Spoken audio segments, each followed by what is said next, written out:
guys, so for today's video, tayo ay magmumukbang sa eroplano. So, ngayon nga ay flight ko guys. Pauwi ako ng Pilipinas, so may bakasyon ako ng 1 month sa company ko. Ayan nga. So, ang flight ko ay pang umaga, mga 10 o'clock ng morning. So, ayan ang first food na binigay ng airlines, Emirates Airlines.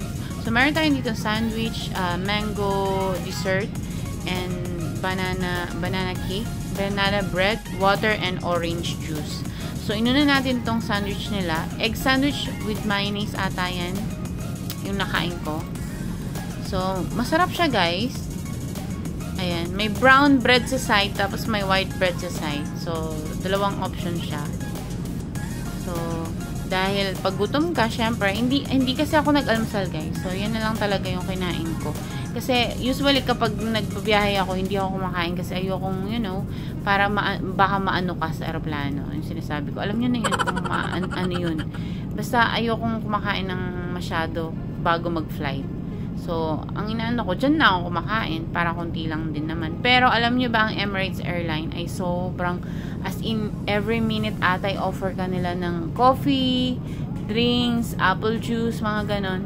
So, hindi sila, ang ano nila, ang attentive nila sa mga, mga, ano tawag dito, sa mga passenger. So, ayan nga, tinikman ko yung orange juice nila. So, natikman nyo na ba yan, guys? Yung para siyang lasang gamot na mapait. Parang pure na pure siya. Alam mo yun? Yung, alam mo yung parang yung balat ng orange na nasama dun sa juice niya. Parang ganun ang lasa niya, guys. So, yun nga. Masarap naman siya. Yung mango niya, parang may whipped cream siya. Whipped cream with mango syrup sa taas. Yun nga. So, ayan. Naubos ko yan, guys. Siyempre, pag food, kasama yan sa binayaran natin, kailangan natin siyang ubusin. Pero alam niyo guys, nung pagbalik ko, hindi ko na siya naubos kasi sobrang hilong-hilo ako sa biyahe. So hindi na ako nakakain talaga ng bongga nung pagbalik ko ng flight. So, ito ay papa-uwi pa lang ako. So, yan, medyo fresh pa ako. So, ang dami-dami ko pang nakain dyan. Ang sarap nyan guys, sobra. Whipped cream with mango syrup sa taas. So, konti lang naman kami dyan. Hindi kami masyadong, hindi ko alam kung puno kami or what. Pero hindi masyado masigip yung aeroplano namin. Ayan. Kasi connecting ako guys. Bababa ako ng Dubai Airport. Tapos, from Dubai, pupunta na ng Philippines na yun. So, from Bahrain to Dubai. Tapos, Dubai to Philippines. So, ayan siya guys. Simut sarap talaga yung food natin guys. So, ayong banana cake, syempre, take out na yan. Hindi na natin siya mauubos. So, ako, guys, experience ko na kasi sa tuwing umuwi ako, minsan, hindi ko talaga nauubos yung mga food sa aeroplano. So, nangihinayang ako na ibigay lang sa mga stewardess. Kasi minsan, siguro, feeling ko, tinatapon lang din naman nila yan. Sino bang kakain ng mga tira-tira ng mga passenger, diba? Syempre, minsan, hindi naman nila inaano yan, ginagalaw talaga.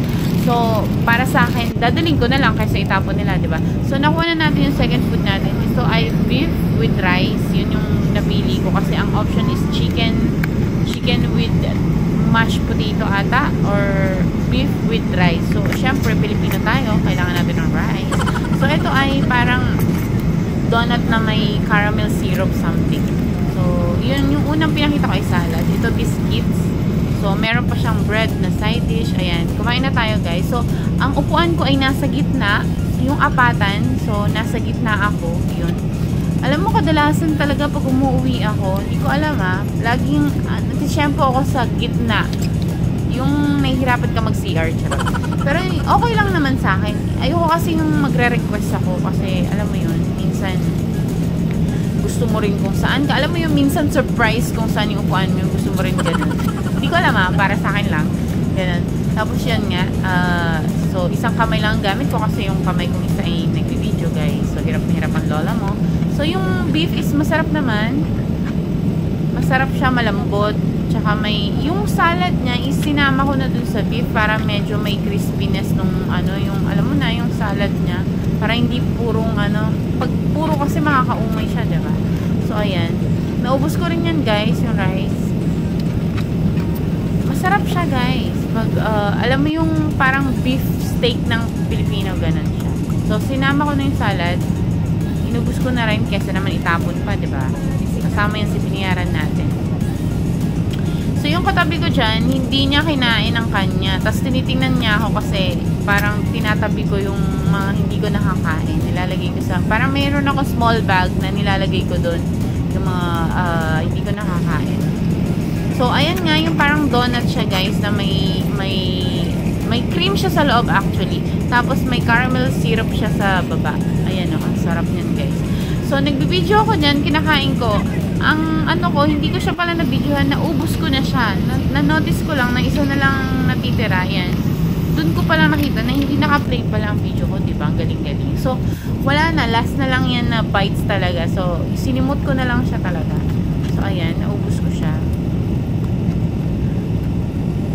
So, ang kapartner niyan, guys, ay soft drinks. Kasi, kung para sa akin, kung pipili ako ng apple juice, baka ilabas ko lang yan, guys, or orange juice, kasi papipilian ka naman eh. So yun nga, mas pinili ko yung soft drinks para alam mo yun, para bumaba talaga yung pagkain mo. So pagkatapos nun, tinanong na naman ng stewardess kung gusto mo ng anong drinks.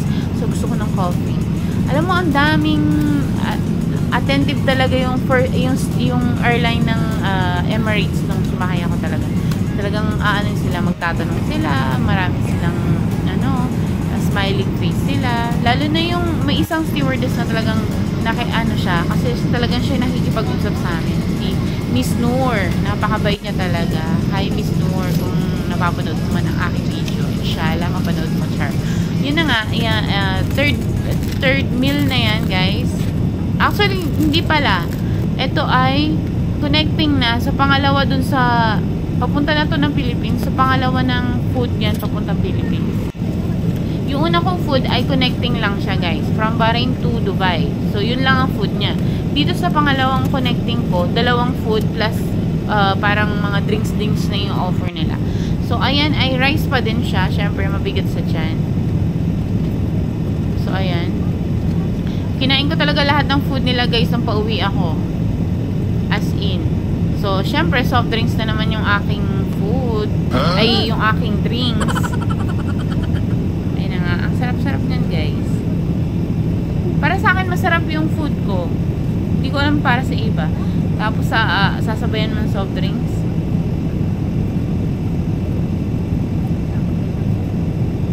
Ayan. Chicken ata yan. Yung in-order ko yung last. Parang caldereta, guys. Parang ganun ang itsura niya. Ay, puchero. Parang ganun. Parang itsura niya, puchero, caldereta. Kasi orange siya eh. So, yun lang, guys. Ang konti lang, diba? So, thank you for watching, guys.